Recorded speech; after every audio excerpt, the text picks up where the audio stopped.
форуми ректорони муассисаҳои таҳсилоти олии касбии давлатҳои Осиёи марказӣ дар ҳошияи панҷумин ҷаласаи машваратии сарони давлатҳои Осиёи марказӣ дар шаҳри Душанбе баргузор гардид.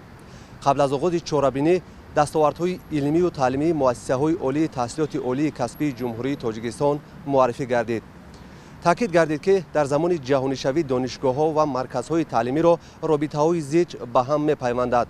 ҳамкориҳои имрӯзаи донишгоҳҳои Осиёи марказӣ метавонад барои ноил шудан ба ҳадафҳои стратегӣ мусоидат намояд. робитаҳои иҷтимоию сиёсӣ, фарҳангӣ ва гуманитарии кишварҳои Осиёи марказӣ заминаи боэътимоди амиқтар кардани муносибатҳо дар соҳаҳои муҳим, аз ҷумла дар соҳаи илм, маориф, технологияҳои иттилоотию коммуникатсионӣ ва равобити зич байни донишгоҳҳои кишварҳои Осиёи марказӣ мегузорад. мақсади асосии баргузории форуми мазкур ин пеш аз ҳама густариши ҳамкории судманд бо мактабҳои таҳсилоти олии касбии Осиёи марказӣ ва дарёфти роҳҳои пурсамари рушди ин соҳаи муҳими маориф маҳсуб мекунад.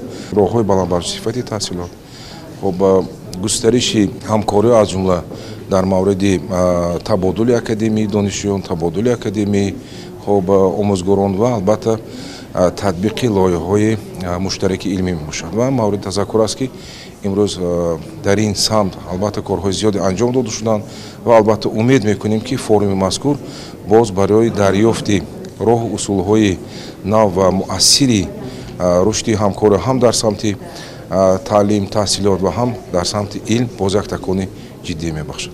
низоми таҳсилоти олӣ ва ташаккули фазои ягонаи башардӯстона асоси рушди ҳамкории кишварҳои Осиёи марказӣ мебошад.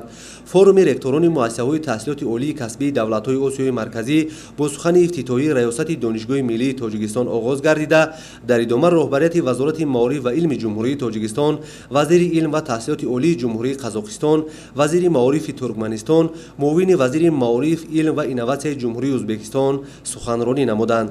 қайд гардид ки форуми дуюми ректорони муассисаҳои таҳсилоти олии касбии кишварҳои Осиёи марказӣ бори аввал бо дастгирии ҳукумати ҷумҳурии Тоҷикистон аз тарафи вазорати маориф ва илми ҷумҳурии Тоҷикистон дар заминаи донишгоҳи миллии Тоҷикистон баргузор карда шуд. иштирокдорони форум иброз доштанд ки дар заминаи сиёсати созандаи роҳбарони кишварҳои Осиёи марказӣ рушди илму маориф дар тамоми давра ба самти муҳимтарин ва афзалиятдори сиёсати давлатӣ табдил ёфтааст. Очень важное мероприятие. В прошлом году был запущен большой процесс по формированию в Центральной Азии единого пространства высшего образования. Наши страны имеют большой потенциал для развития сотрудничества в сфере науки, высшего образования, академической мобильности, исследовательской мобильности. Сейчас неизбежно мы будем переходить к форматам смешанного обучения, гибридного обучения.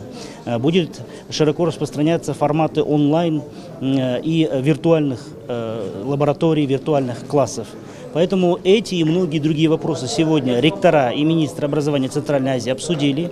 Мы решили расширять наше сотрудничество в сфере формирования единого пространства. Очень активно сейчас наши страны привлекают в регион. Сегодня подписано порядка 15 соглашений между нашими университетами, которые позволят создать совместные факультеты, совместные образовательные программы, так называемые dual degrees, двойные дипломы, программы двойных дипломов. Также нам очень важно сейчас развивать обмен научными исследованиями. Те проблемы, которые стоят перед регионом, как, например, водная проблематика, невозможно решить только научным потенциалом одной страны. Мы должны работать вместе. дар форум намояндагони зиёда аз 70 донишгоҳ аз кишварҳои Осиёи марказӣ иштирок карданд, ки аз ин 35 нафар намояндагон аз ҷумҳуриҳои Қазоқистон, Қирғизистон, Ӯзбекистон ва Туркманистон мебошанд. дар ин ҳамоиши бошукӯҳи илмӣ беш аз 40 созишнома ва созишномаҳо оид ба ҳамкорӣ байни донишгоҳҳои кишварҳои Осиёи марказӣ ба имзо расонида шуд, ки ба рушди робитаҳои илмию таълимӣ, табодули академӣ ва таҳияи барномаҳои таҳсилотӣ равона шуданд. Очень рады, что сегодня мы здесь, вообще впервые приехали в Таджикистан. Очень рада гостеприимству. Спасибо вам большое. Мы со вчерашнего дня, можно сказать, охвачены заботой и любовью со всех сторон. Спасибо большое. Мы заключаем соглашение с Таджикским государственным университетом права и бизнеса. Это наши уже партнеры в течение года. Также мы будем работать с медицинским университетом, потому что в нашем университете высшая школа медицины. Мы будем работать с аграрным Таджикским национальным университетом, так как у нас есть агротехнический институт. Мы рады сотрудничать сотрудничеству и будем ждать тоже студентов из Таджикистана в нашем городе. Мы находимся буквально 300 километров от города Астаны, нашей столицы. У нас есть и аэропорт, и трасса, и будем рады, что встретить и также гостеприимно работать с нашими студентами, с вашими студентами у нас в городе Кокштау.